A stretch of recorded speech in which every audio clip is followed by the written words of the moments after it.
Story 1. I didn't know that night that I would be looking for a meeting I hadn't expected. There was something strange about this Christmas. The holiday that should have been full of joy still felt foreign. I went to this hotel with the thought that I had to be there.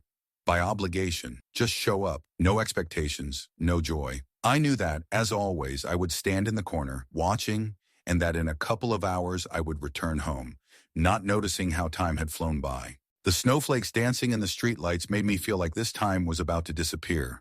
As if Christmas night had always been there, but it could never touch me. I walked down a long corridor, passing decorated doors and people having fun who lacked sincerity.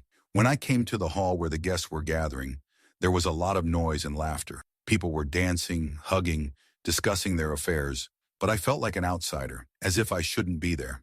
I didn't want to talk. I didn't want to be part of this crowd. I went to the bar, took a glass of some drink and stood to the side, watching everything that was happening. Outside the window, the snowstorm was getting stronger, but in the hall, everything was going on as usual. Dancing, rustling clothes, laughter, conversations. They dissolved into some abstraction. I was there, but at the same time outside of all this, a foreign part. And that's when I noticed her. She was standing by the window, amidst the glitter of Christmas lights, but she was so out of place. Everyone around her kept moving, but she stood still, staring into the distance, as if lost in this world, not paying attention to people.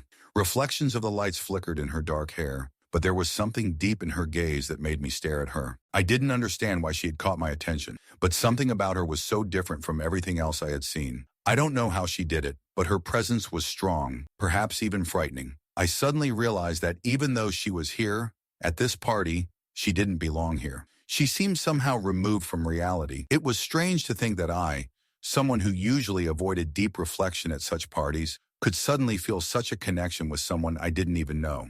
I looked at her again, and at that moment she turned her attention to me. There was nothing ordinary about her gaze. It was not the gaze of a person who notices another person at a party. It was something else. It was as if she was looking for someone, but her eyes were empty, like two black holes into which one could disappear. And suddenly she began to move towards me, and I, as if by instinct, began to expect that something important was about to happen. I couldn't explain why, but everything around me seemed to slow down. This was not just a meeting. It was a moment when something changes in you, although you don't know what. She walked through the crowd of people, and not a single thought or movement of hers interfered with the general noise. She was part of the night without fitting in, and it was like something ancient, as if she were from another time. She came closer but didn't say a word. All I felt at that moment was an invisible line between us that I couldn't cross. Although I didn't know who she was or what kind of person she was, I already understood. It wasn't a coincidence. It wasn't a coincidence that we met. It wasn't a coincidence that she was here at that moment. And although nothing was happening, I felt that all of this mattered. As she walked away, disappearing into the crowd, I stood there motionless, knowing that I had lost something important, but I couldn't figure out what it was. The whole encounter left no words, only a strange feeling that I had met someone I was meant to find, even if I didn't know it myself. In that moment, I realized that this Christmas night was not like all the others. Everything that was happening was part of something bigger than just a holiday. The next day, I woke up early. The sunbeams were shining through the curtains and seemed to invite me to wake up, but I still lay in bed, feeling that the previous evening had left a strange mark on my soul. I tried to understand what exactly had happened and what exactly this meeting with her was. Questions came one after another, but there was no answer. I took a shower and made a cup of coffee, trying to get back into the normal rhythm of the day, but I couldn't. In every movement, in every look, in every step, I felt as if something had changed. And despite the fact that I was trying to get back into the normal rhythm of life, something inside me was changing. The words we didn't say didn't go away. They hung in the air, and I didn't know how to get rid of them. I thought that maybe she was just another part of this party, part of the atmosphere I hadn't expected, but her presence was somehow alien. It was like nothing was happening, but at the same time, everything had changed. I decided to go into town, walk the streets, get some fresh air, and try to forget about what had happened. Maybe if I returned to my normal life, everything would fall into place. But despite my efforts, my attention kept returning to that meeting. It seemed frozen in my mind, like a frame from a movie I couldn't forget. Walking down the street, I noticed how the Christmas tree decorations and holiday lights created a festive feeling. But this idyllic picture seemed alien to me. This whole world was like something painted on glass, and I couldn't get into it. I missed some sense of sincerity that other people seemed to have. They were laughing, rejoicing, and I was somewhere on the sidelines, not knowing what to do with myself. I wasn't sure why, but I wanted to see her again. Not for any particular reason, but rather because I felt like something was unfinished. Like I was part of her story, but I couldn't figure out how she was connected to my life at all. Why did I feel this emptiness when she left? And why couldn't I get her out of my head yet? With every step I took, I felt like everything in my life still felt complete but insufficient. People around me continued with their lives, but I still felt empty. People's views were superficial, and I was searching for something more in this world. Maybe it was just a reaction to the new year that was beginning, or maybe it was something else. I returned home in the evening, and even at home this strange rhythm did not leave me. I did not know how exactly to place accents in my life. Could I just continue to live as before? Or was there some change awaiting me that I did not realize? I went back to the window, looking out onto the street where snowflakes were still falling. Everything was as usual. People, cars, lights. But something remained elusive. I knew I had to keep living, but this moment I couldn't understand continued to haunt me. At that moment I realized that meeting her was not a coincidence. She came into my life to change something in it, and although I didn't know what exactly, I felt that I would look for her. I didn't know what awaited me, but everything inside me whispered that I needed to find the answer. And all I knew was that I had to move on. And if I couldn't figure out what was going on, if I didn't know why it was so important, I would keep looking. And as strange as it sounded, I knew it was necessary. That night, I couldn't sleep. My brain seemed to be in continuous processing mode, chewing over every detail of our meeting. The internal dialogue was incessant, and my thoughts were jumbled, as if they couldn't find a place for themselves. Every now and then, I would close my eyes, trying to tune out the internal noise, but as soon as I closed my eyelids, her face would appear before my eyes again.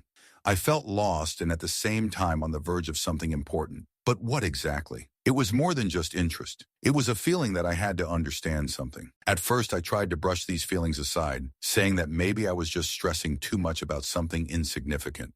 However, with each passing hour, with each passing minute, I became more and more convinced that this feeling was not accidental. There was something strange and incomprehensible about her presence, something that I could not ignore. I did not know what exactly was happening, but it was obvious that I could not leave it like that. I got out of bed, threw off the blanket, and went to the window.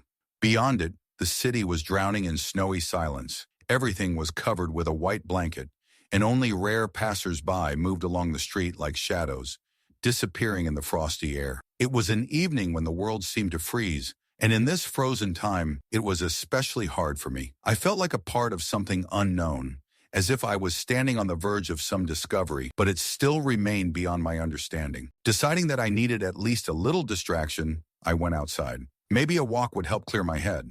I didn't know where exactly I wanted to be, but I just walked, guided by some invisible feeling. The streets were almost empty. The cold air penetrated to my bones, but I didn't feel the cold. I felt how everything around me was quiet, as if even time had slowed down. In these conditions, my thoughts seemed to become clearer. I couldn't get rid of what was going on in my head, and the more I thought about it, the less I understood. As I walked, I found myself near an old library that was located in this area.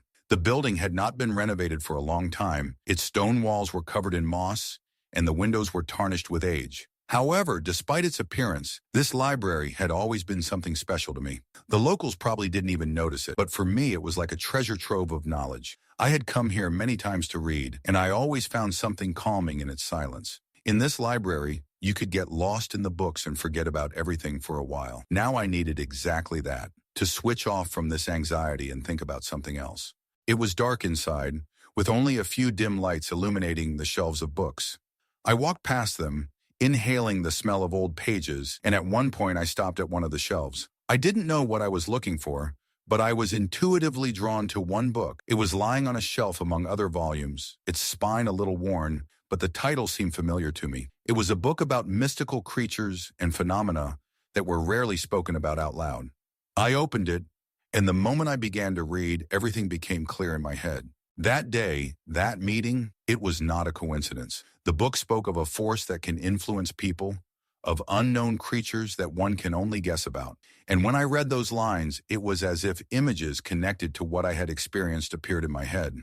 Everything was connected. Her presence, that feeling that I could not drive away. I understood that it was not a coincidence that I had met her, and that I needed to know more. But I also felt that the more I delved into this knowledge, the more I entered an unknown world, full of dangers in the unknown. And yet something about it drew me. I decided to continue my research. The knowledge in this book was leading me in a new direction. I was looking for clues, looking for answers, but there were none.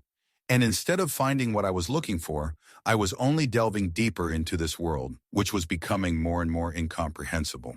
I returned home late that night, but my thoughts were haunting me. I knew the answer was out there. All I had to do was understand the connection between me and her, between me and this world. Why was I in this place, in this situation? Why was I so upset about what had happened? Every night I returned to these questions. I couldn't find the answer, but every time I opened the book, I felt I was getting closer to the answer. It felt like I had to go down this path, even though I didn't know where it would lead me, but I couldn't stop. Each new day became more and more intense. I kept searching, kept exploring, and with each new step, the world became more and more mysterious.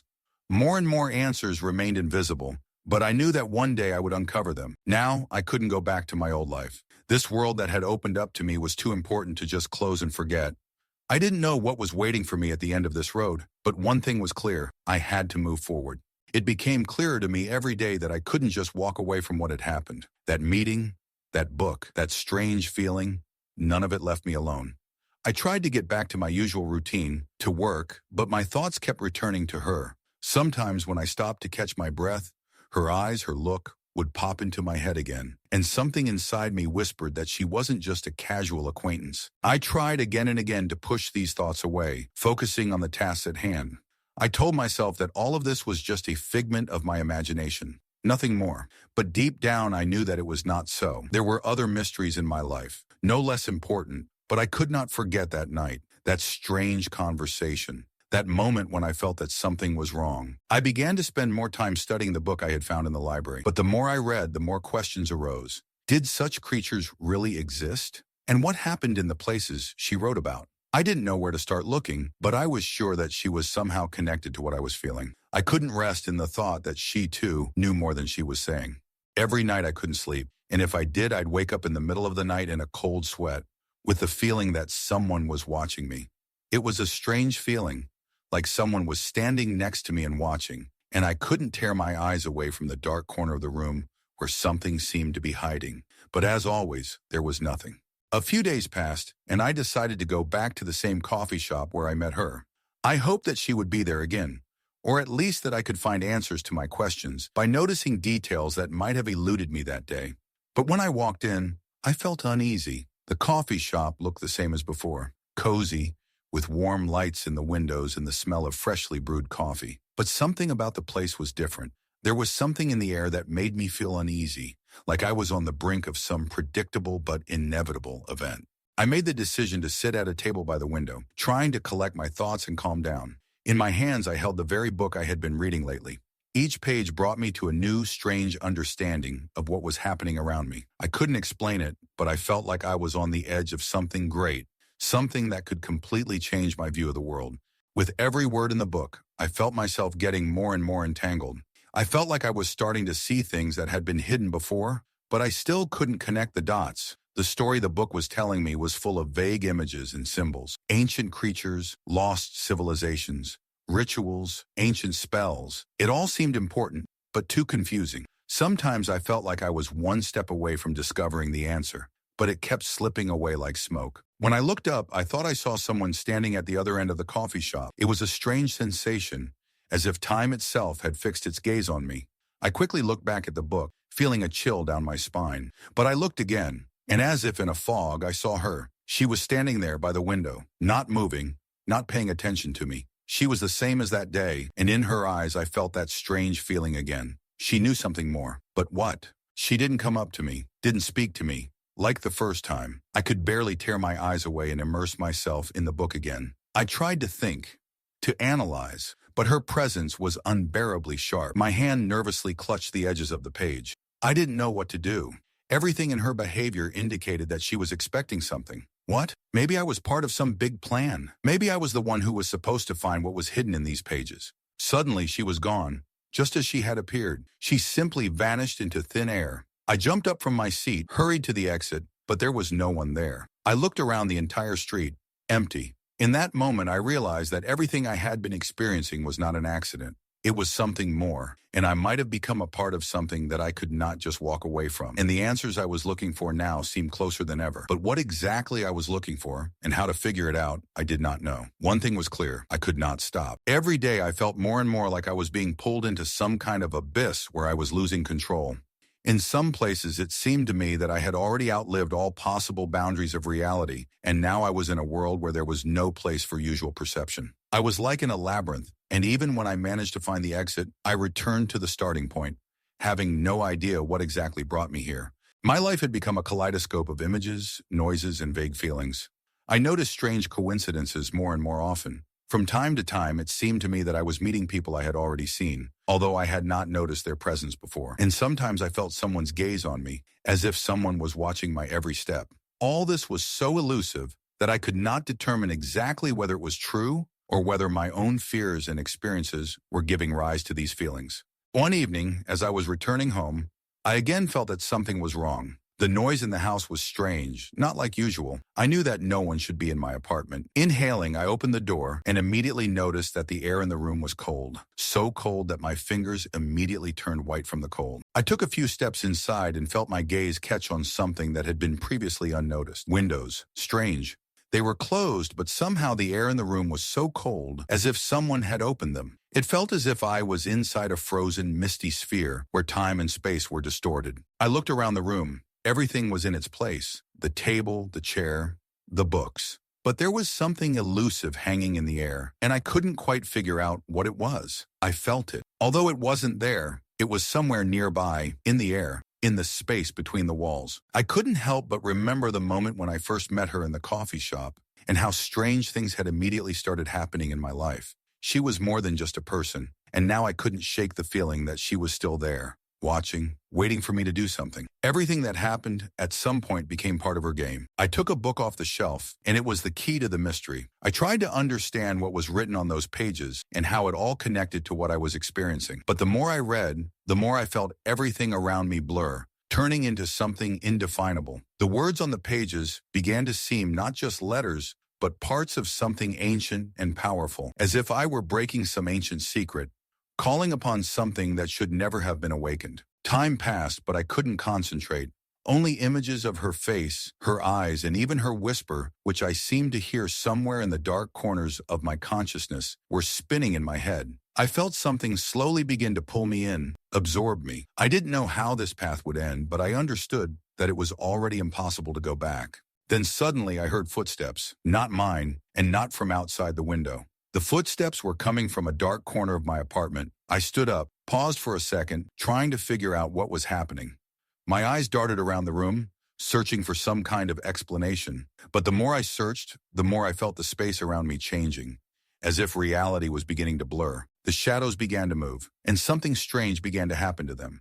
The shadows were not just dark spots on the walls as usual. They were something more alive, something that seemed to exist independently of me. I stepped to the side and the shadow moved with me. It seemed to move of its own accord. It all seemed like a nightmare, but I knew it was not just a dream. I kept moving, trying to figure out what was going on. But the further I got from the corner, the more it seemed like something was following in the tracks. The footsteps were getting louder. It was like someone was behind me, and their footsteps were following me, staying on my tail, not giving me any peace. I couldn't stop, because I knew that if I stopped, this thing wouldn't stop.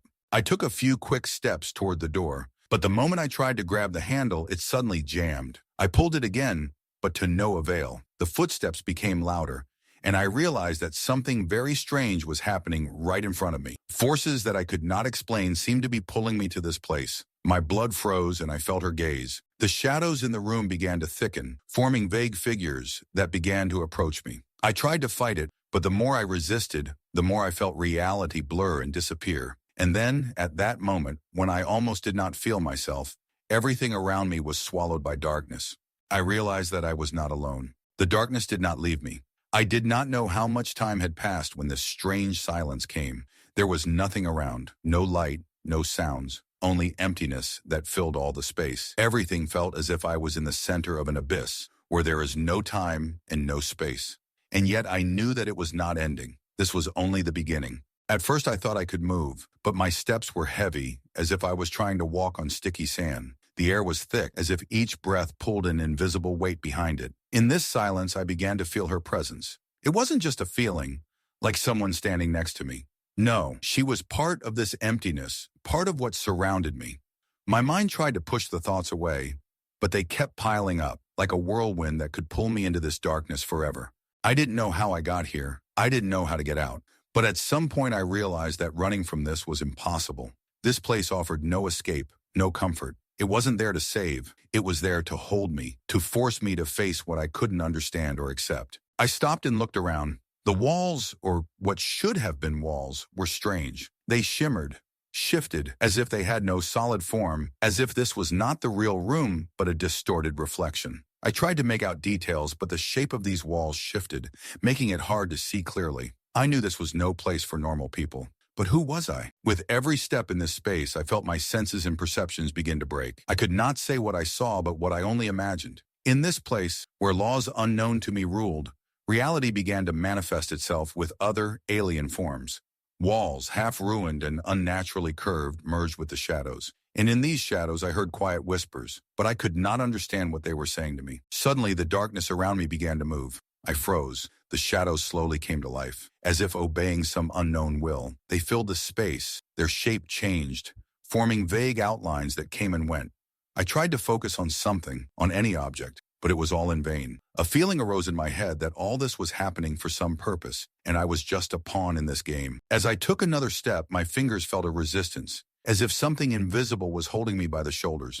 I turned around, but before I could understand what was happening, a shadow began to take shape in front of me. The figure was not human, but I felt its gaze. It was a gaze that saw me, knew more than I knew myself. My whole body from head to toe was filled with terror, as if that gaze held knowledge that should not have been revealed. I felt a chill that was creeping into the very depths of my soul. There was only emptiness and darkness in this place, but in that darkness there was something alive, something that would not let me leave unless I figured out what it was. I didn't know where I was, but I knew that this shadow was not of this world. It had come here to meet me, and now I was forced to look into its eyes. With that look came understanding. Something menacing, unimaginable, hidden from my consciousness, was part of this entity. I felt fear wash over me, but at some point that feeling was mixed with something else. Not despair, but a sense of understanding. I didn't know why, but I felt that in that moment I was becoming part of something bigger. It was as if I was connected to this creature, part of its history, part of its world. I had to understand what I had to do. I had to face this unknown horror that made me start seeing things I couldn't understand. This was a place where evil controlled reality. I was no longer an ordinary person. I was more than I had ever been. At that moment, it seemed to me that the shadow began to move. Or was it me? No, rather it moved toward me, coming closer and closer, and its form continued to change, as if it had no specific nature to begin with. I could not look away. I knew that I had no choice now. All my fears, all my doubts dissolved in that moment. I stepped forward, and a shadow rose from the ground. It wasn't just a movement. It was a moment when I became part of this space, part of this reality that swallowed me up. And everything I knew before disappeared. Story 2. Night. I woke up with an unpleasant feeling. It was like a weight on my chest, as if someone invisible was sitting on me. Anxiety was slowly creeping into me like a fog, making every breath difficult. I sat up in bed and felt darkness envelop the room. The clock on the nightstand showed 2 o'clock in the morning. I sighed heavily, realizing that I would not be able to fall asleep again. I don't know what it was that was bothering me, but it wouldn't go away. I woke up often in the night, but rarely did I feel such desperate anxiety. Everything seemed normal, but there was something off in the air, something elusive, like a rustle in the shadows that I couldn't quite place. I slid quietly out of bed, feeling the cold floor touch my feet. In the darkness, I walked into the living room. The room was dark and empty. I always found it both comforting and frightening. My home was a small refuge in a world full of strange, often unimaginable things that people couldn't explain. I turned on the light and headed for the TV, hoping that the bright screens and distracting programs would help me relax. I turned on the TV and quickly flipped through the channels, hoping to find something normal. But instead of the usual movies, news, and entertainment programs, the screen was filled with strange images, abstract colors, some unclear symbols, fragments of shocking images. I stopped at one channel where the screen was filled with gray. In the center of the image stood a figure, wrapped in a dark cloak. It was strange. Not only did the image look like a mistake, but it seemed to be drawing me in. I couldn't figure out what it was about it that caught my attention. There was no context on the screen, just this figure. It didn't move, didn't do anything that would explain its presence. I tried to change the channel, but something stopped me. That strange feeling came over me again, like I couldn't tear my eyes away from this image. I sat in silence and my heart began to beat a little faster. The figure standing on the screen did not move, but it seemed to be alive. I began to hear footsteps coming from the other side of the room. I flinched and turned around abruptly. The noise, as if someone was moving around the room, made me think for a moment that it was just an illusion. But the footsteps continued, each moment becoming louder, brighter, as if someone was slowly approaching me. My hand froze over the remote, and I could not understand what was happening. The footsteps were getting closer. I looked at the screen. The figure began to slowly approach, becoming clearer with each step. It didn't look alive, more like a silhouette, but I felt fear filling me. All my thoughts were focused on what I was seeing, and the footsteps were getting louder. I turned my gaze from the screen to the space around me, but I saw no one. However, the footsteps didn't stop. They were moving straight towards me. I gripped the remote and changed the channel again, but as soon as I did, the footsteps didn't stop. I froze, unable to believe what was happening. My hands felt cold. Turning the TV back on, I saw the figure continue to move toward the screen, as if it was walking in my direction. The footsteps were now right in front of the TV, and I felt something change in the room. The faint rustling grew louder, making me turn around. It was impossible to ignore. It was as if someone was standing right next to me a meter away. My body was covered in cold sweat. The footsteps became louder, and I didn't know what to do. I raised my hand to turn off the TV, but suddenly everything on the screen went dark, and the screen went black. I flinched, but the footsteps did not stop. The tension was growing to the limit. The door to the kitchen creaked slightly, and I turned around again. In the darkness, I could not see anything except the light coming from the TV screen. It turned on again, and now there was no figure or any images on the screen, only a gray background. I sighed with relief, but suddenly something made me turn my head. Something behind me. I looked up, and suddenly something inside me collapsed. Sitting on top of the TV was the same figure as before. Now it was looking down at me, silent and menacing. I stumbled back.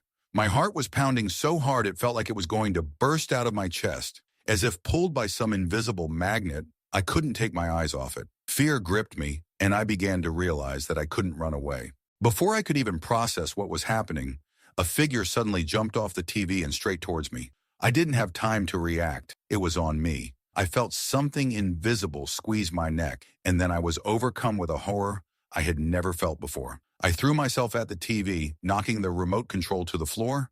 It fell and the screen went dark. The room went silent, but I continued to feel something present nearby. I tried to come to my senses, but my legs were buckling, and my heart continued to pound in my chest, as if I was standing on the brink of something invisible and terrible. As I felt something wrong fill the room, the fear became almost tangible.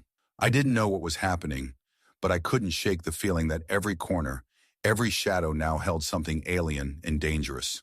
After the TV went dark and the figure disappeared, everything around me became silent, as if I had entered another world. In that silence, I listened to my own breathing echoing in the room. It was fast, panicked. I tried to calm down, but it was impossible. The fear did not leave, and its presence was felt in every sound, in every movement. I stood in a dark room, and it was completely impossible to understand what was happening here. The wooden floor creaked under my feet.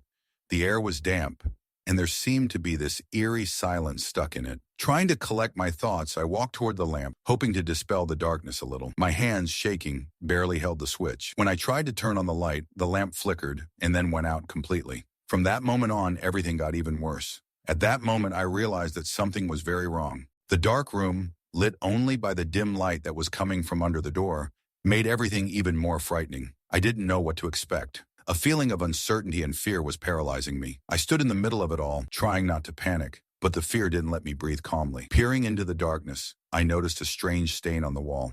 I went closer to examine it, and suddenly my heart stopped. It was a black liquid, as if someone had spilled it, and it was slowly running down the walls. There was no smell, no sign that it could be something natural. Instinctively, I recoiled from the wall, feeling a chill run down my spine. I didn't know what to do. My gaze was riveted to this spot, and I couldn't tear myself away. It looked alive, as if the liquid was moving on its own, absorbing and absorbing the light. I felt a chill run down my skin, and my hands began to tremble again. My mind desperately tried to find a logical explanation for what was happening, but it was helpless. Nothing in this world could explain why I was standing in front of a wall with this black mass spreading across it. My fingers tightened on the TV remote, but I didn't dare turn it on.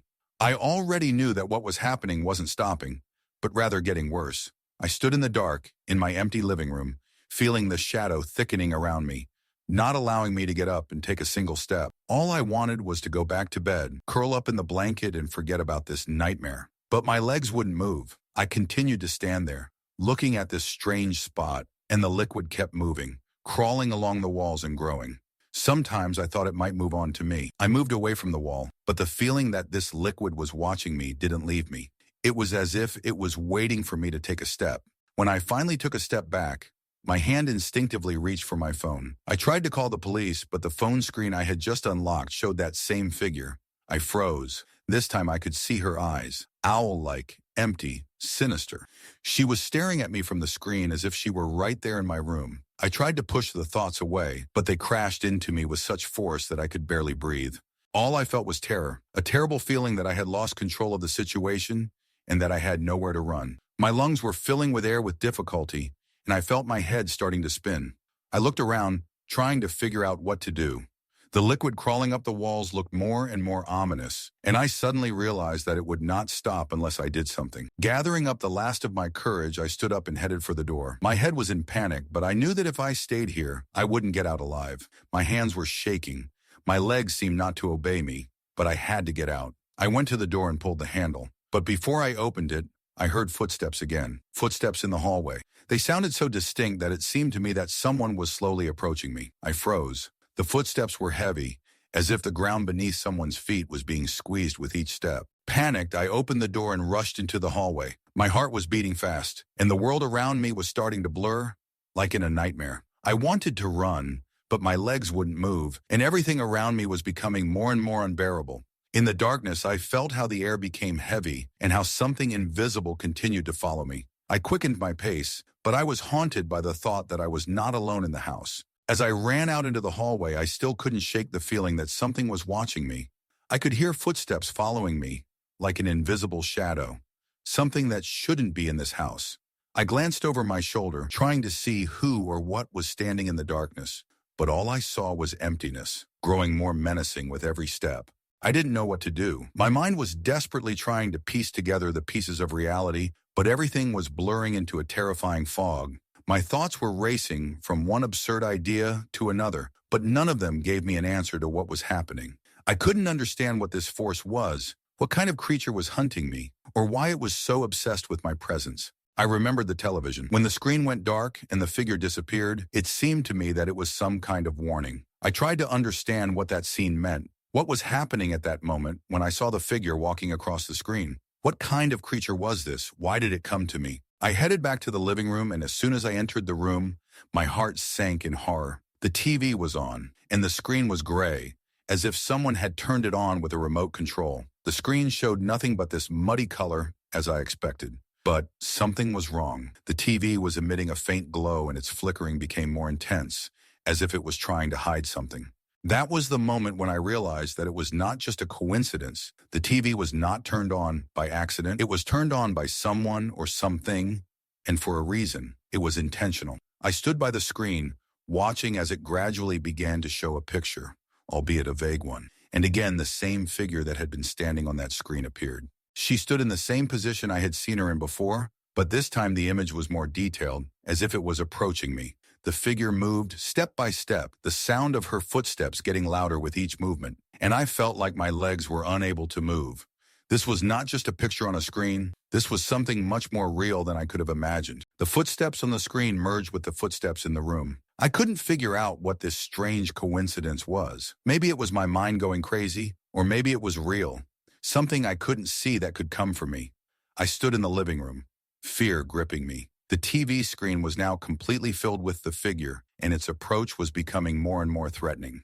With each step, the footsteps merged, and the TV showed more and more detail. I saw her eyes, her face more and more clearly, as if she were looking right at me. I could no longer separate the footsteps in the room from those coming from the television.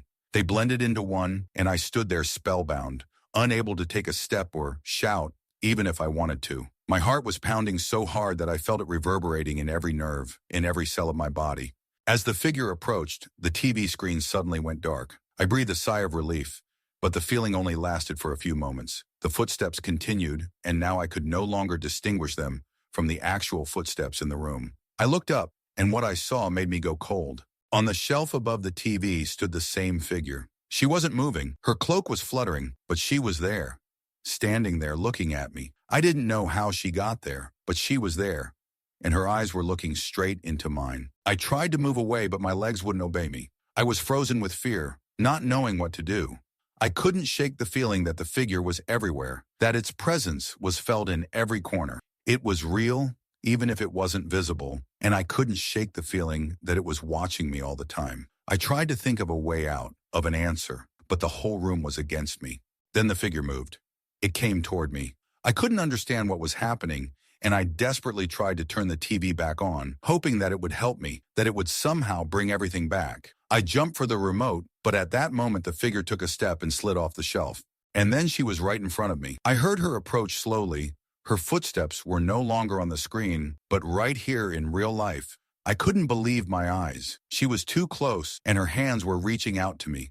I tried to push her away, but all I could see was her long fingers moving quickly towards me, her face getting closer and closer. My fear was indescribable, and this feeling was stretched out in the second when her hand touched my face. I closed my eyes and tried to return to reality, but everything that was happening felt so real that I could not believe it. I started breathing quickly, and at that very second the TV screen turned on again. The gray TV screen continued to glow faintly, as if inviting me to look into its empty, ominous depths. I stood in the living room, my heart pounding so hard that I could barely think of anything other than the fact that I was here, in this house, surrounded by something I couldn't explain.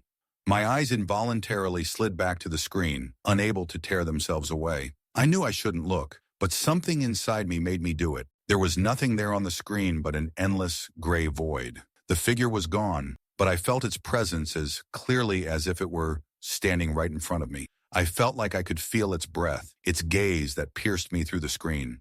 It was impossible to believe that all this was happening, but reality at that moment seemed somehow distorted, alien. I couldn't understand what was happening, and every second of this nightmare became more and more painful. I took a step back, but I could no longer feel the ground beneath my feet. My head was raging with thoughts that wouldn't let me rest. What if I was trapped? What if this wasn't just an accident? What if what I was experiencing wasn't just a nightmare? I remembered that strange figure on the screen, that scary woman in a cloak, her gaze, her gait. She was more than just an image on a television screen. She was real, and she was watching me. I took a few steps back, trying to shake off this feeling that something was watching me, that this thing would not leave me alone. But every time I tried to look away, the TV brought me back. I felt like my legs were giving out again. I wanted to turn it off, to destroy this screen, to destroy all the memories of what I had seen. But the TV was more than just an ordinary device. It was something more. It was a link between me and this world I did not want to enter. The sound of the TV suddenly changed. It was a low, menacing hum that drowned out all other sounds. The screen began to distort, as if someone was trying to convey information through the chaos. There were glares, strange movements, and shadows that seemed unnatural, as if something or someone was trying to invade my reality. I stepped forward, nervously clutching the remote in my hand, hoping that one button would turn off this machine that was haunting me. But no matter how hard I tried, the TV wouldn't turn off. In that moment, I realized it was on for a reason. This screen was no ordinary device. It had become a part of me, part of something I couldn't control. It had become a link, and now I could feel its influence on me, as if I myself were imprisoned in this endless void. The TV suddenly became bright, and I felt a strange tension grip my body. I tried to turn the lamp back on, but it flickered again, creating only emptiness in the dark corners of the room. I was alone, and at the same time, I was not alone. I felt that this creature was near me again. It did not leave me, it was inside me, and I did not know how to deal with it. The strange voice I heard on the screen kept playing in my head. It echoed in my mind, pushing me to take actions I couldn't stop. Word by word, phrase by phrase, I heard the voice remind me that I couldn't just run away, that I was a part of this, and it wasn't up to me to decide. I couldn't think anymore. My thoughts became cloudy, and I felt an invisible hand squeezing my chest. I had trouble breathing, and I kept looking at the screen, unable to tear myself away. I knew that this could be the last step to becoming part of this world, this dark reality from which there was no escape. At some point, I began to believe that maybe I wasn't supposed to look for that escape. The screen lit up again, but now the figure wasn't just on the screen. She was there. I felt her presence fill the entire room. I could hear her moving, her footsteps echoing through every cell of my body. My arms shook as I tried to stand, but I couldn't.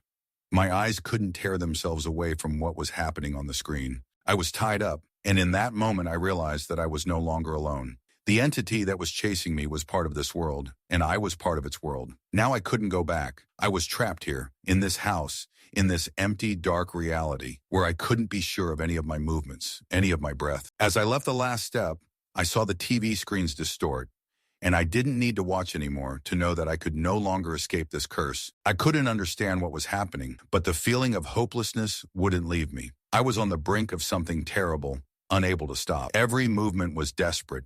Every breath was heavy. That voice was still ringing in my head, penetrating my soul, making me think that I couldn't really be alive, that this was all just an illusion. Second by second, the fear became more vivid, as if every glance was a trap that I was falling into. When I stood up to try and gather myself, the room was dark again. I didn't know what to do. I seemed to know that I needed to get out, to drop everything and leave, but my legs wouldn't obey me. I moved, but I couldn't leave this place. It was as if the walls were closing in on me, getting closer and closer, covered in the same strange black slug that I had seen earlier when I looked at the bathroom wall one day. The liquid that now covered every surface in the house emitted a pungent odor, similar to the smell of rotting bodies. I tried to turn on the lamp again. It flickered again, and for a moment the room was lit up with a weak light. But as soon as I took one step, the light went out, leaving me in darkness again. Every moment seemed like an eternity. I continued moving around the house, trying to find at least something that could save me, but all these steps led nowhere. At some point, I realized that I was not just stuck in this house. I was a part of it. My hand reached for the phone, but as soon as I turned on the screen, I realized it was wrong again. It showed nothing but a gray void, from which those same figures, those same terrifying images grew. I felt my heart squeeze and my hands began to break out in a cold sweat. It was as if the phone had become part of this nightmare at that moment. With each passing second, as I looked at the screen, it became clear to me that I could not tear myself away from this horror. This screen was a door to another world, and now I was essentially trapped inside. Once I realized this, I felt that everything that was happening was not a coincidence. I had become part of something older, darker than I could have imagined. This force that was manipulating me was not just a program or a coincidence. It was something alive, something that was using television and other technologies to keep me under its control. I was a prisoner of this world, and there was no place where I could find refuge. I opened the window, but the air that rushed in was heavy and foul, as if the world itself outside the windows was not as I remembered it. The forest that surrounded the house seemed black, dead. There was a tension in the air that could not be described in words, a feeling that thousands of eyes were looking at me, and they were thirsting for one thing, my death. I noticed that the trees outside the window did not move. They stood motionless, as if they were part of some terrible scenery. Fear seized me, and I closed the window, trying to return to the silence of this house. But every corner, every object seemed to be part of this terrible web in which I was caught. My thoughts returned to the figure watching me from the screen.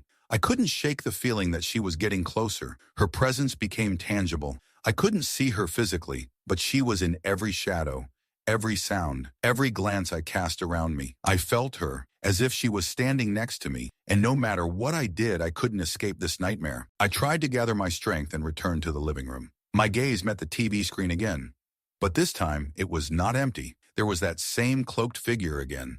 She stood right in front of the screen, looking at me, and her eyes were full of something I could not understand. It was not just a threat, it was something more. I knew that she was not just a part of the screen. She was something else, something that would be impossible to explain with normal logic. And in that moment I knew, I cannot escape. The TV came back on, and I saw her again. She was there, but now her face was distorted. Her eyes were shining in the darkness, and I felt a chill pierce my soul. I knew I couldn't fight it anymore, that I couldn't escape the fate that was written for me. But when I tried to move away, everything froze. I found myself in a void. I was standing again in the very place where it all began. The TV kept playing, and I was no longer sure that I would ever be able to get out of this game. I didn't know how much time had passed since I found myself in this confined space, but the feeling of being stuck wouldn't let go. Time began to stretch, like a viscous liquid that doesn't move, but still fills every crack, penetrates the deepest part of my consciousness. I felt its weight pressing down on me, leaving me in a dead end, with no way out and no hope of salvation. My gaze continued to dart around the room, trying to find some trace, some clue that could help me, but there was only emptiness. The distorted shapes and shadows that hid in the corners no longer seemed so alien. They had become a part of me. I didn't know if I was alive or if I had already been dead for a long time. This feeling was everywhere, as if the whole world around me had become part of this nightmare. I walked back to the TV, tried to find answers in its cold screen again, but this time it was different. There were no familiar figures or scary faces watching me from the darkness. The screen was black, clean, but the longer I looked at it, the more I felt something trying to break out of it. Something that was connected to me, something that was yearning to connect with me. I closed my eyes to get rid of the feeling, but it wouldn't go away. It was inside me. As soon as I opened them, the same figure appeared in front of me again. It stood there, not moving, watching. It was scary, but what was even scarier was that I was starting to get used to this presence. I didn't try to fight it anymore. I knew I couldn't get out. The TV turned off again. It was as sudden as when it all started, and then there was silence again. I was in the dark again, in a room that seemed huge but had no doors, no windows, no exits. I was trapped, in a place where time no longer existed, and there was nothing I could do but keep waiting. I didn't know how much longer I could take it. My head was all in a jumble. My thoughts were all jumbled up, giving me no peace, not allowing me to find any explanation for what was happening. I couldn't understand what it was. I didn't know what to expect next, but I felt the end was near. I felt it like an ominous shadow creeping up on me, and I couldn't avoid what was about to happen any longer. Suddenly, I heard a sound that made me jump. It was footsteps, quiet, cautious, but inevitable. They were getting closer. I knew it was more than just a sound. It was the voice of this place, this world reminding me of its presence with every step. It was so real that I could even hear the floor shifting under my footsteps, the wood creaking in the darkness, something moving in the distance. The footsteps were so close that I froze. For a moment, it seemed to me that I was no longer alone. I was not alone in this house. Someone was here, next to me. This figure, or something more, was with me again, and now it was not hidden in the darkness. It was standing next to me, almost felt in the air. I knew that I could be grabbed at any moment, but I couldn't move. I couldn't even move. I was paralyzed by this terror, this presence that was looming around me like thick clouds gathering before a storm. All I could do was wait to see what would happen next. And perhaps that was the scariest thing of all, the knowledge that I couldn't change anything. I was trapped, and the only question that remained was how much longer I could bear it. The footsteps stopped again, but I knew it wasn't the end.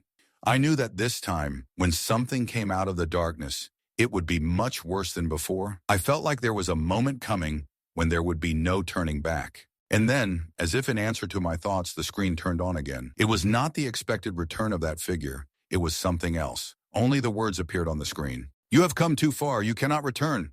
The words echoed in my head. I realized that everything that had happened was just the beginning of something I could no longer stop. And now I knew that I would not be able to get out of this nightmare alive. It was too late. I stood there in the darkness, surrounded by this never-ending fog of fear. Every sound, every movement in the air felt like an approaching threat. I couldn't shake the feeling that I wasn't just in this place, I was a part of it. This house, this world, this eerie shadow that had long since become a part of me, swallowing up everything that was once real. I didn't understand what was happening.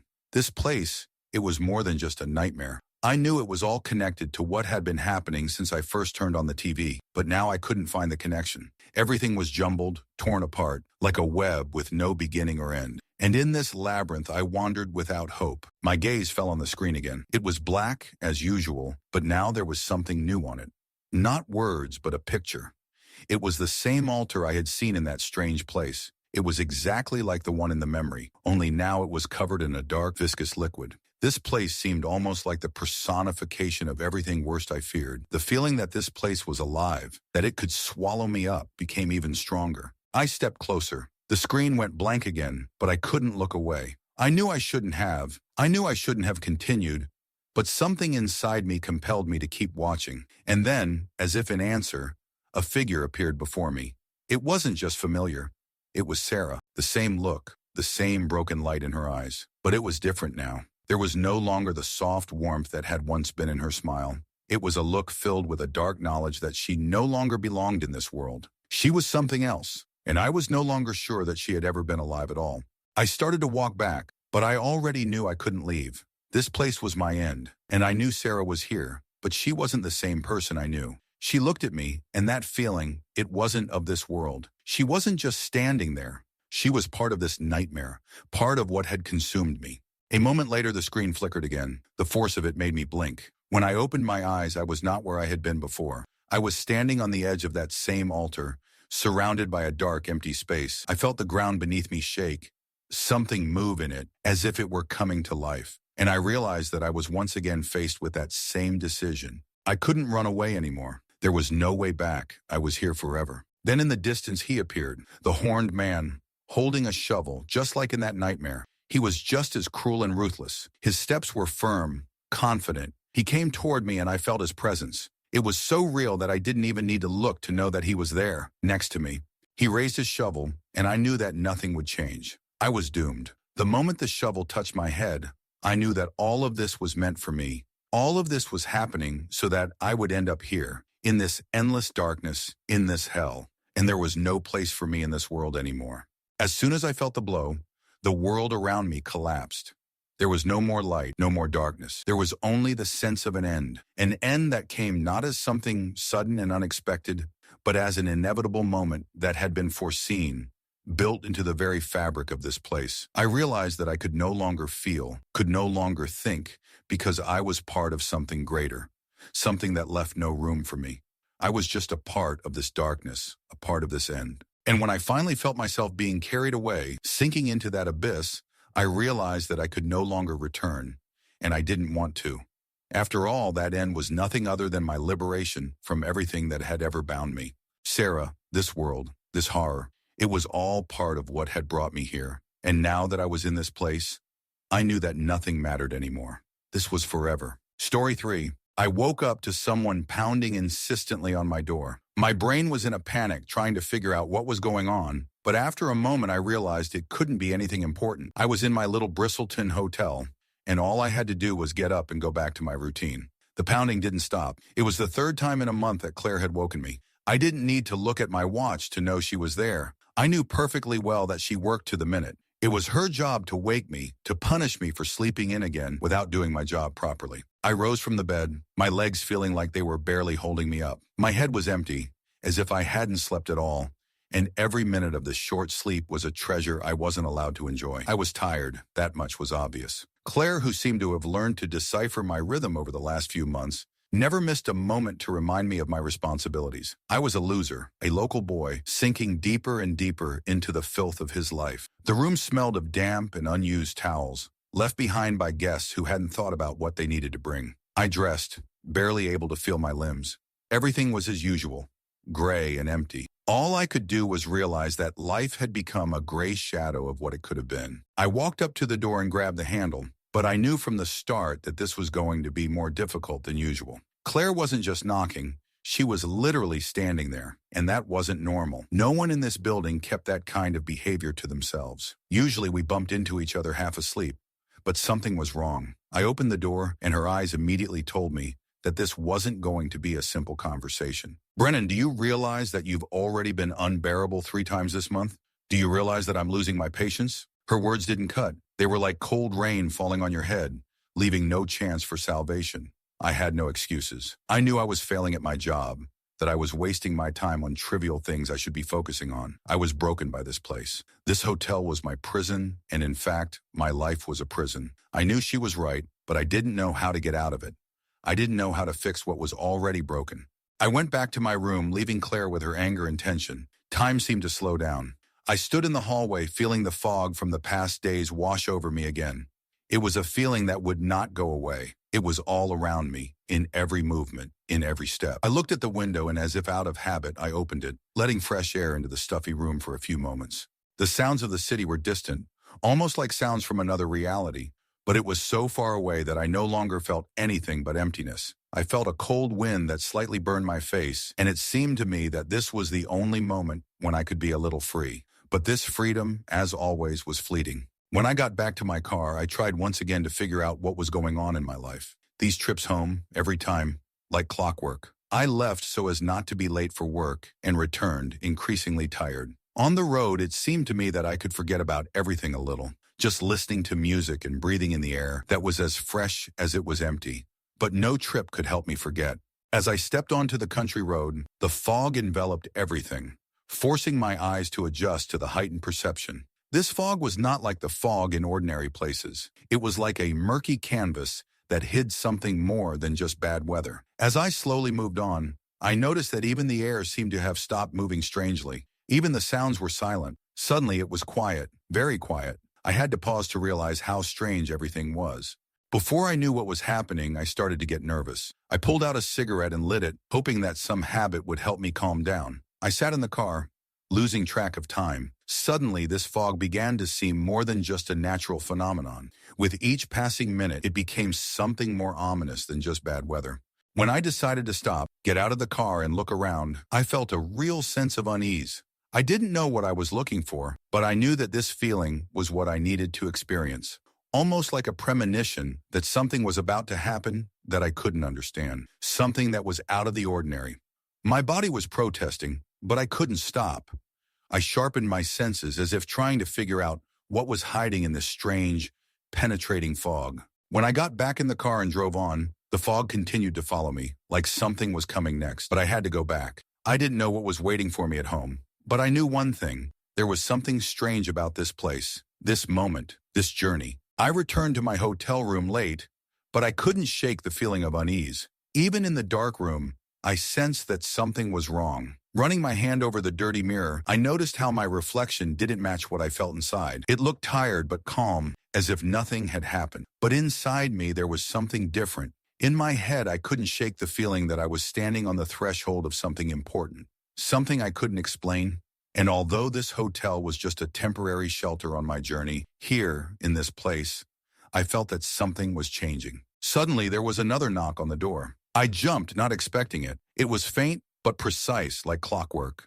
It was impossible to ignore. At first, I thought it was Claire again, but I couldn't be sure. She was too sure of herself. The elderly receptionist, who had long since stopped caring about anything other than his newspapers and endless lists, hadn't come to see how I was feeling. I got out of bed and headed for the door, not knowing what to expect. Opening the door, I saw only an empty corridor. No footsteps, no people. I felt a strange disappointment, as if someone had played a cruel joke on me. Standing in the doorway, I looked around carefully, trying to figure out who it could be, but the corridor was quiet and empty.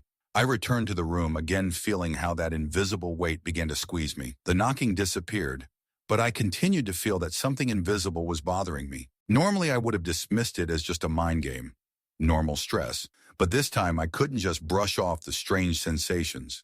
I closed the door and went back to bed. I thought maybe I should just sleep, but every time I went to close my eyes, that knocking would come back to me. But now it wasn't just an annoyance. It was an ominous harbinger, a knocking that seemed to come from within. I tried to forget about it, turning over on my side. I couldn't. I don't know why, but it seemed to me that I could hear it again. But now the sound was slightly different, muffled as if someone was somewhere nearby. I jumped out of bed, thoughts spinning in my head that it could only be some noise from the neighbors. But something in all this told me that this was not so. I went to the window and looked out, hoping that at least the outside world wouldn't cause any more doubts in my head. In the darkness, I could barely make out the outlines of the buildings, but I could see the first rays of dawn rising over the horizon. The air was cold, and I couldn't help but notice how it burned my lungs as I breathed in. My eyes caught movement in the distance, and I froze. It was something strange, like a shadow moving across the roof of the house across the street. Someone? Something? I tried to force myself not to think about it,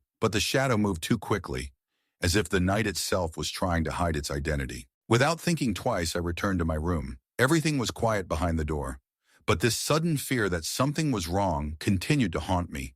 I felt the tension squeezing my chest, and suddenly I realized that I could not ignore these feelings. Why had I stayed here until now? What made me return to this place where every sound, every look turned into anxiety? At that moment, I decided that I had to leave this hotel. It no longer mattered what was waiting for me ahead. It was more important to escape from this suffocating space. I packed my things, but as soon as I headed for the door, I felt that strange impulse again. It made me stop. Knock clear like never before. It came from the door, as if someone knew I was about to leave. I froze. I felt cold sweat break out on my forehead. The knock was soft, but inescapable. I approached the door and carefully touched the handle. It was cold, as if time had frozen, not allowing me to leave. But at that moment I realized there was no way back. The knocking did not stop. The fear was bordering on panic. I couldn't understand what was happening, but everything around me seemed unreal. Every movement, every glance, everything seemed to be in slow motion, as if the world itself had ceased to exist except for me and this strange, unbearable noise. The pounding. It continued like an endless rhythm echoing in every nerve. But the more I tried to focus, the stronger the feeling became that I was standing on the brink of something that couldn't be explained. I walked up to the door, thinking maybe I should check to see what was really going on. But as I reached for the doorknob for a moment, I thought I saw someone standing outside. That cold, like someone invisible, huddled in the shadows, watching my every move. I stood frozen in place, holding my breath, straining to hear even the slightest rustle outside.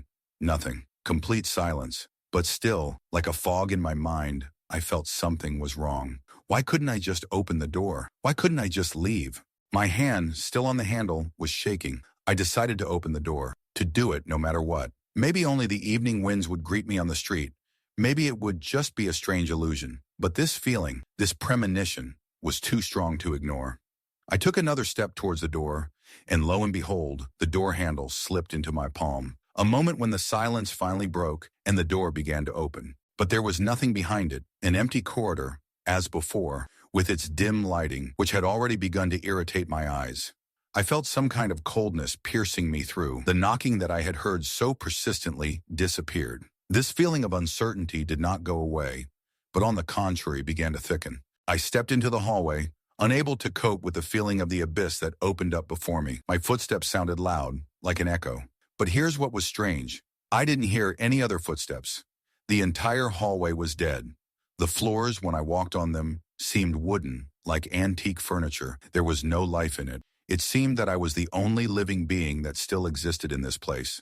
I glanced down the hallway, but it was as empty as before. I didn't know what I was looking for, but intuitively I felt that I needed to move on. I moved forward without looking back, step by step, as if searching for something. Maybe an answer, maybe a way out, or maybe just some meaning in this strange and frightening world, where sounds became more real than my thoughts. I didn't know how much time had passed. I walked down a corridor that seemed endless. At some point I stopped again and felt the hair on the back of my neck stand on end. I heard a knock. It was the same knock, but now it was close, right behind me, closer than before, but I couldn't turn around. Something in the air, in the dark shadows behind me, kept me motionless, as if held by invisible threads. It wasn't just a presence, it was a real terror, settling on every cell of my body. I stood there, not daring to turn around, not daring to move. That was the moment I realized I was not alone. Someone was with me, someone was watching my every step. And when I finally decided to turn around, I saw him. The shadow standing at the end of the corridor seemed frozen, waiting for me to take the next step. Everything froze.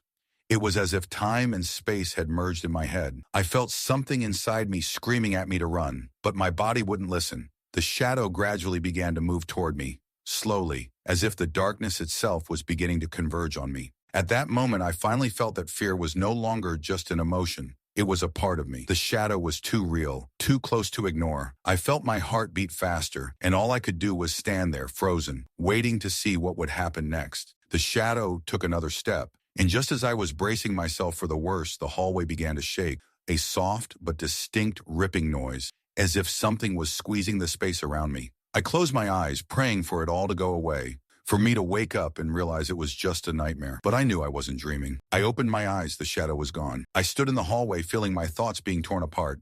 What had just happened? I couldn't believe it. The shadow disappeared as quickly as it had appeared, leaving me with a feeling of unease that grew with each passing moment. I found it hard to breathe, but I remained standing, still unable to move. Still, my hand, still clenched into a fist, began to shake nervously. The feeling wouldn't leave me. I wasn't alone. I couldn't imagine what had just happened, but I knew for sure that the shadow wasn't just my imagination. It was more than just a trick of the light. It was part of something more sinister, something I couldn't understand, but I could feel with all my senses. I forced myself to take a step. 1, 2. Suddenly I heard the knocking again, but this time it was more distinct, as if someone was following me. No, not following. Watching. The knocking was repeated at certain intervals, and each time it became louder. It moved in time with my steps, as if someone following me was deliberately imitating my gait. I did not dare turn around. If I looked back, what would I see? A shadow or something else? The hallway still stretched on, with no end and no beginning. I found it hard to concentrate. My ears were ringing as if from a constant noise, and despite my attempts to calm the panic, I felt it creeping up on me. This damned place, this damned silence. I could just go back to my room and close the door. But what then? What if this was just the beginning?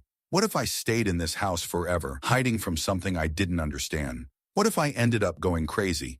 Suddenly, I heard someone's footsteps. They were not in time with mine. They were asymmetrical and disproportionate. Far ahead, at the other end of the corridor, I noticed a faint glow, a slight flicker that caught my eye. It was faint, barely noticeable, but too distinct to ignore. I was almost certain that it was just a trick of the light, but at the same time I had a premonition that it might not be so. I took a few steps in his direction. The knocking grew louder. It was almost a paranoid feeling. The question in my head kept asking, "What is this?" I was in pain from the tension. I felt an invisible weight behind each step. And then, when I almost reached this weak light, it went out. I froze, unsure of what to do. Why had I gone there in the first place? What had I hoped to find? Was this another trap to confuse me? Soon I felt uneasy. I turned around and looked back. An empty hallway. And there it was again. Only now it was right behind me. Almost unbearably loud. My heart began to beat even faster. I turned and started to walk back, but then I felt something cold creeping up on me again. The air was growing heavy again. The steps became faster. Someone was watching me. Someone was nearby. I heard them, felt their growing rhythm. But when I tried to speed up my steps to break free, I noticed something strange. My feet seemed to be stuck in the floor. This feeling, as if I was trying to move in a viscous liquid, could not be real. I jerked, but my steps slowed down again, and I found myself in the same place. A moment, another, a second, and I was back in place. I stopped. This couldn't be true. What was happening? Why couldn't I move? In my head, there was only the pounding. It grew louder, and I realized it wasn't just an echo. It was real. It was persistent, incessant, like a nightmare that wouldn't end. And that's when I understood. The pounding was coming from me. I was the pounding. I had become it. My footsteps, my thoughts, my body, all merged into one unbearable sound. The sound was part of me, part of something that couldn't be explained, and I couldn't stop. I stood rooted to the spot, unable to move. The pounding in my head, which had previously seemed like just a background noise, was now so loud that it could be felt in every cell of my body. I knew I had to do something, but I didn't know what. Time was stretching out, and the corridor, which had seemed endless to me, became unbearably oppressive. My hands were shaking. I grabbed the wall, trying to find support, but the walls seemed to absorb my fear, dissolving it in their merciless silence. I tried to focus. All I knew for sure was that I wasn't alone. This place, these footsteps that now felt like a part of me, couldn't be a coincidence. I couldn't ignore what was happening. Something was wrong here, and I was sure that in this hallway, in this house, something was waiting for me. Suddenly, the coldness came over me again. It was so noticeable that I shuddered involuntarily. The strange, vague shadow appeared again, flickering at the corner of my vision. I flinched again, but I could not see what it was. It disappeared as quickly as it had come, leaving behind a feeling of an abyss that could swallow me up at any moment. All my attempts to find a logical explanation for it were in vain. I tried to turn to leave, but my legs seemed to have lost their control. They moved, but as if I had no control over them. My toes moved in time with that ominous thump. My steps were getting faster. I could barely keep up. The pain in my chest was getting worse. It was getting harder to breathe, and each movement brought more pain, as if the air was getting thicker, the space around me denser. I couldn't stop, but I didn't know where I was going. When I found myself back at the place where the corridor had started, I realized that I was not simply lost. This place was a trap that was drawing me in, and with each new step I went deeper into the unknown, with no way back. It became clear to me that the way out of here was not physical, but something larger, more elusive. My own consciousness, my thoughts, might be part of this trap. Maybe I myself had become part of this place. I heard the footsteps again, that sound that was not mine, but someone else's following me. It was insistent, and I felt the shadow sliding next to me again. But this time I couldn't turn around, couldn't see who it was. I was paralyzed by my own fear, and that horror squeezed inside me like a stone in my chest. Suddenly ahead, where there had been nothing, there was a light. It was dim and unnatural, like something from another world. I felt myself being pulled into it, as if it were the only possible way out. I moved closer with every step, but the light did not become brighter. It remained constant, and the closer I got, the more I felt that its power did not come from it, but from something inside me. I was reaching for this light, but instead of reaching it, I felt myself being consumed by it. Then the light swallowed me whole, and the world around me disappeared. There was only darkness, emptiness, where I could no longer distinguish myself from what surrounded me. The fear was gone, but in its place a strange sense of timelessness arose, as if I had entered some intermediate reality where there was neither time nor space. I was neither here nor there. I didn't know how much time had passed, but when the light returned, I found myself back in the corridor. It was as empty, as dark as before. But now I knew that I had changed. I was no longer the same person. I had become part of this place. I was one of those wandering through it, losing myself in the endless shadows. I didn't remember how I had gotten here, but I knew now that this place wouldn't let me go. I was a part of it, its essence, and I knew that at some point I would have to face what lurked in the depths of this house, in its darkest essence. But I wasn't ready yet. I wasn't ready to see what awaited me in this terrible, ever-changing space. Time continued to lose its meaning. I stopped counting minutes or hours because I wasn't sure if there was any dimension of time in this place. There was only silence around me, broken only by rustling sounds that seemed to be part of me. Every step, every movement caused the space around me to become different than before. Hallways and rooms that I once would have called familiar now began to change, becoming more and more distorted. I no longer tried to find a way out. There were moments when I doubted that I would ever leave this place. Maybe this place was my imprisonment, my last refuge, drawn there by something much greater than just an unfortunate accident or a strange occurrence. I couldn't say for sure what it was. My memory was beginning to disintegrate. Time and space were so fluid and unreliable that I could no longer remember exactly when I had arrived here. With every step, the darkness grew thicker, and the air became heavy and damp, as if I were underwater. I tried to listen to my senses, hoping that they would help me understand at least a little bit what was happening, but all I heard was my own breathing, echoing off the walls.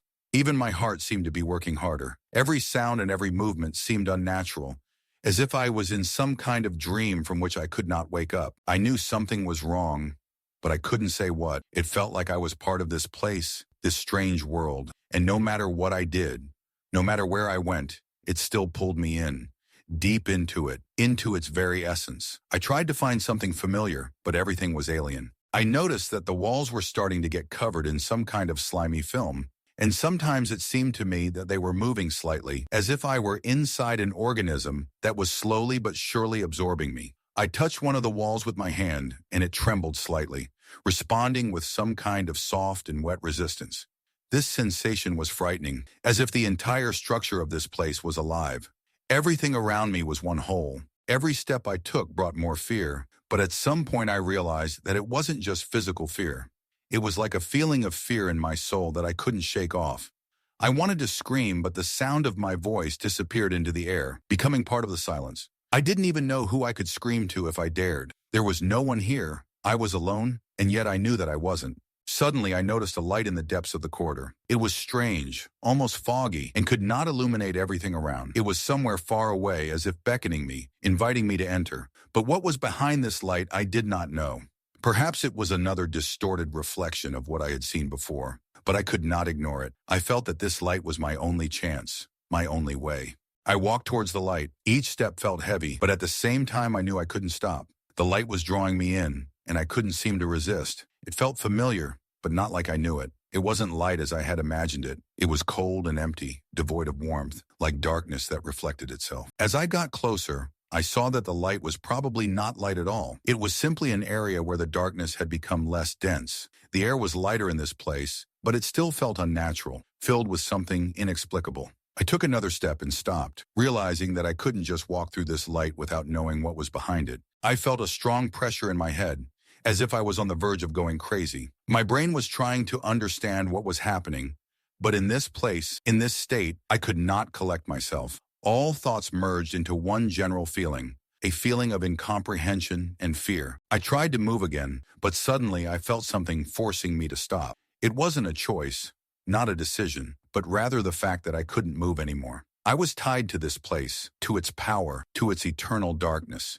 And the more I tried to get rid of this feeling, the more it took hold of me. The light was not an escape. It was just another manifestation of the same darkness I had encountered the first time. And now I knew that this place would not let me go. I was part of it, part of this strange, endless reality where there was no beginning and no end. I couldn't tell how much time had passed since I felt that all my attempts to find a way out were useless. It was as if time and space had no meaning here.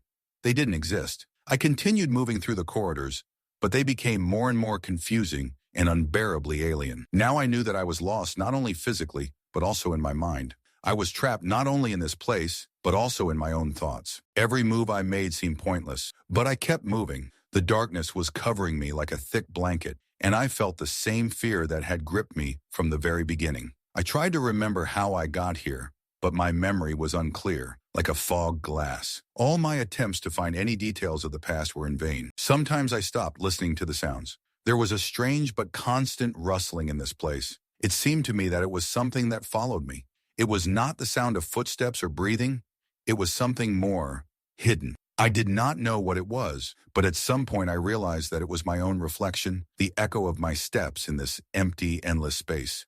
The feeling that I was not alone grew stronger with each passing hour. Sometimes it seemed to me that silhouettes were flickering in the darkness, but they disappeared so quickly that I did not have time to see them. I tried to pay attention to these images, hoping to understand what they meant, but they remained hidden, elusive, like shifting shadow creatures. I kept moving, but my steps were becoming more and more mechanical.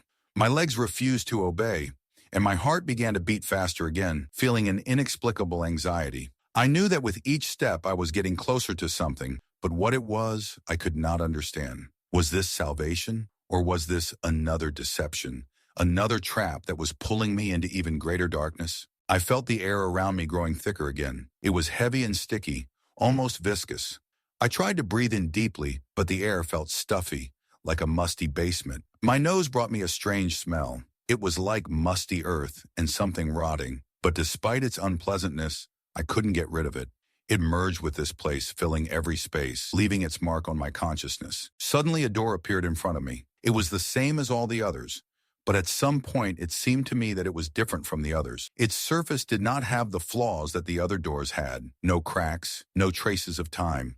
It was as if it were brand new, perfectly retaining its shape, despite everything that was happening around it. I approached her, not knowing what to expect. My mind screamed at me to stop, that the door was a trap, like everything here. But I was too far gone, too lost to doubt any longer. I couldn't stand still.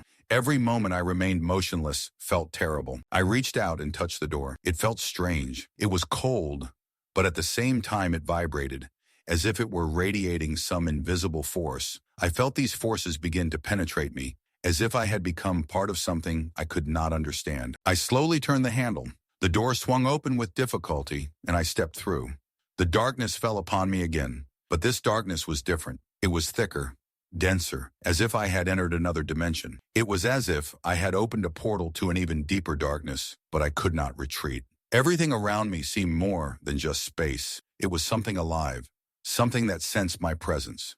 I moved on, but now I didn't feel alone. I knew something was following me, but I couldn't quite place it. Something was here with me. It was around me, it was inside me. And even though I couldn't see it, I felt it. Every step I took, every look I took, everything was noticed by this being that was part of this place. I didn't know what to do. I didn't know where I was. I didn't know how to get out. But I knew one thing. I couldn't stop. Even if I was a part of this place, I couldn't give up. I couldn't let this darkness consume me. But was there any hope left in that sense?